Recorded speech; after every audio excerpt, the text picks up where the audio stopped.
कह रहा है भाग धार्मिक भेंट के रूप में लिया जाने वाला कर। सीता कह रहा है बेगार। बलि कह रहा है निजी भोग से लिया जाने वाला भू राजस। बिष्टि कह रहा है राजकीय भोग से प्राप्त है। और हिरण कह रहा है नगद रूप से लिया जाने वाला कर। ये चार आपके आंसर है और आपको बताना है इनमें से कौन सा आंसर सही है। तो चलिए मिलान कर लेते हैं। तो आपको पता है भाग क्या होता था? भाग होता था जो निजी भोग से लिया जाता था, क्या भू राजस्व जो लिया जाता था वो कहलाता था भाग। सीता जो होता था वो होता था राजकीय जो भूमि होती थी उससे जो प्राप्त आय होती थी वो कहलाती थी सीता। और आप लोग पढ़ते मौर्य काल में कि कृषि विभाग का प्रमुख भी सीता ध्वज कहलाता था, नहीं कहलाता था। बलि क्या था?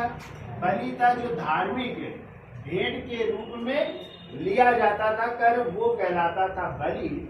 और बिष्टि किसे कहते थे? बेगार को, यानी बिना किसी को शुल्क दिए हुए उससे श्रम ले लेना, वो क्या कहलाता था? बेगार कहलाता था, बिष्टि कहलाता। और हिरण क्या था? नगद करता ना, जो नगद लिया जाता था, नगद रूप से लिया जाने वाला कर क्या कहलाता था? हिरण कहलाता था।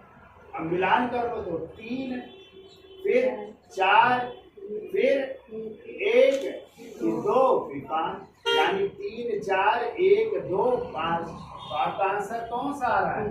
बी आंसर आ जाएगा 3 4 1 2